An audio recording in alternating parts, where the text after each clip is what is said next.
This was Labor's Day. Over 20,000 union members marched in what historians call the biggest rally in Indiana's history. So large, some people claim their calls will receive divine intervention. I am here to tell you that God is not pleased with what they are doing in this building. While numbers are impressive, the knowledge of the issue by those protesting isn't. Workers down here represent America, and we're Americans, and we feel like we should be down here supporting this, not to get this legislation through.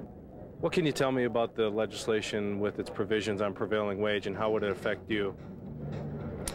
Well, I'm not sure exactly how it would affect me because I'm unemployed, but I think for our future generations coming up, it's going to really affect them bad.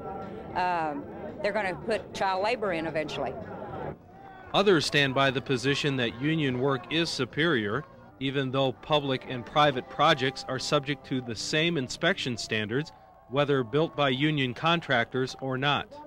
We're trying to leave it as is, our wages, instead of losing money and them having control over it. They snuck us in off, they put it on the bottom of something it shouldn't even be on. This is a bill on its own, if you ask me. Speakers, including some state Democratic leaders, were singing in tune with the vocal group. But now we are truly under attack from the new right power. We must not back down. House Bill 1008 is being billed as a tax cut. And a tax cut on the backs of working men and women is not a tax cut, but a disgrace. When State Senate Pro Tem Bob Garton tried to address the crowd, he was nearly booed off the platform for saying compromise might be considered. I do recognize that you believe, and you believe very firmly, that we are in your pocketbooks.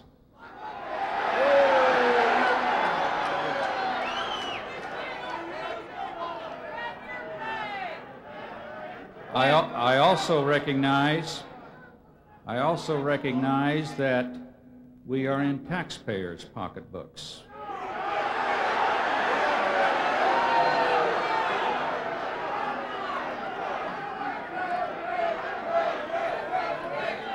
And folks, those pocketbooks are being snapped shut.